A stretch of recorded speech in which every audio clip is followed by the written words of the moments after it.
Et tout cela peut arriver lorsque nous réalisons que nous faisons tous partie d'un seul esprit, d'une même conscience. C'est pour cela que les anciens idéaux religieux affirmaient fondamentalement tous la même chose. Traite les autres de la manière dont tu aimerais que les autres te traitent.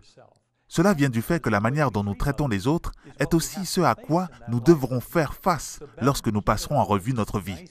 Mieux vaut être vigilant et garder tout cela beau et propre. C'est un bon exercice.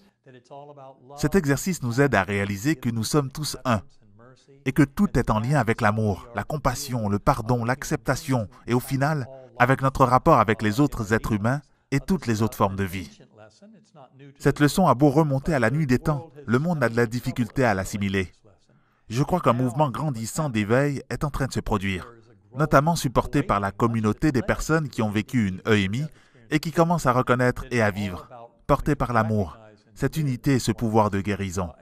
On voit qu'on est dans un autre monde où on est tous, quoi, mais on fait tous partie de un.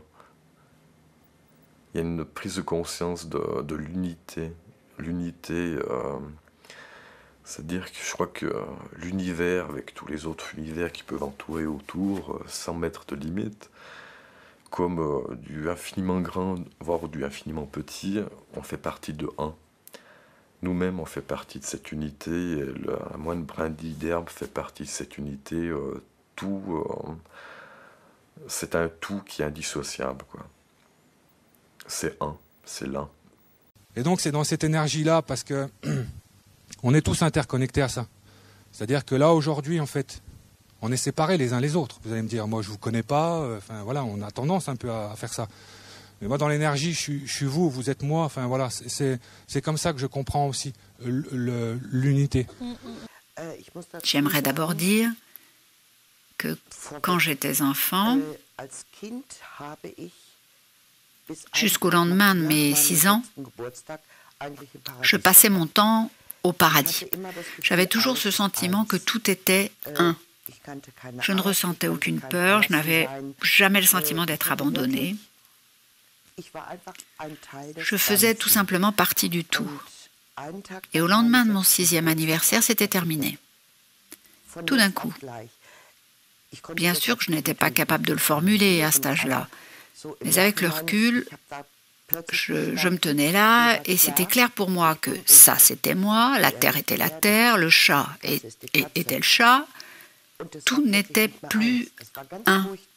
Et c'était tout à fait terrible. J'ai pleuré et pleuré. Je me souviens parfaitement de ce jour-là. Voilà, je savais tout en fait. Je savais tout sur la spiritualité. Je savais tout sur Dieu. Et j'ai réalisé à ce moment-là, j'ai vécu à ce moment-là l'unité. Un concept que je n'avais jamais entendu auparavant.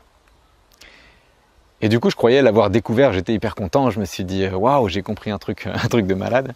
Et en fait, j'ai vraiment expérimenté l'unité, j'ai compris que, eh bien vous, chacun de vous qui me regardez, c'était aussi moi, qu'on était un, et qu'on était tous Dieu, et que tout est Dieu. Mais comme ça, instantanément, je me suis retrouvé dans une lumière. J'étais, tout en étant moi, j'étais cette lumière. Et pourtant, cette lumière était distincte, mais on ne faisait qu'un. Que nous, tous les êtres humains, nous sommes un. Monsieur Keller, merci beaucoup pour cet entretien. Avec plaisir, je vous en prie. Ainsi donc, nous sommes tous potentiellement si étroitement connectés avec l'univers qu'il y a une véritable identité.